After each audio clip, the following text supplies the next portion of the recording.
മാള കുരുവിലശ്ശേരിയിൽ വയോധികയുടെ മാല കവർച്ച ചെയ്ത കേസിലെ മുഖ്യപ്രതിയെ അറസ്റ്റ് ചെയ്തു. ഒറ്റപ്പാലം കടമ്പഴിപ്പുറം സ്വദേശി ആലംകുളം വീട്ടിൽ മുഹമ്മദ് അമീറിനെയാണ് പോലീസ് അറസ്റ്റ് ചെയ്തത്. കവർച്ചയ്ക്കായി ഉപയോഗിച്ച സ്കൂട്ടറും പിടിച്ചെടുത്തു. ഓഗസ്റ്റ് 1-നാണ് കേസിനാസ്പദമായ സംഭവം നടന്നത്. കുരുവിലശ്ശേരി സ്വദേശിനിയായ വയോധിക വൈകിട്ട് ക്ഷേത്രത്തിൽ പോകുന്ന സമയം ബൈക്കിൽ വരികയായിരുന്ന മോഷ്ടാക്കൾ മാല പൊട്ടിച്ച് കടന്നുകളയുകയായിരുന്നു.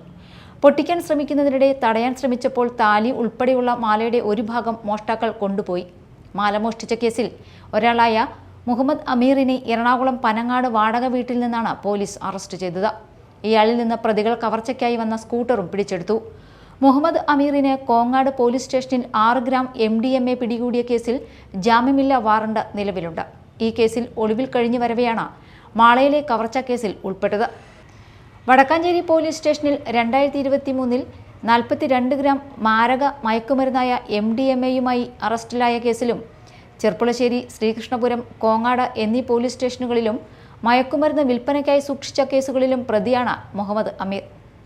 തൃശൂർ ജില്ലാ പോലീസ് മേധാവി B. കൃഷ്ണകുമാർ IPS-ന്റെ നേതൃത്വത്തിൽ Irinjalakuda DYSP KG Suresh, Mala police station inspector Sajin Sasi, SI Muhammad Bashi, SCPമാരായ TB Vahad, PD Dibeesh, KK Jibin, MR Unnikrishnan, TS Shyamkumar, ES Jeevan എന്നിവർ ചേർന്നാണ് പ്രതിയെ അറസ്റ്റ് ചെയ്തത്.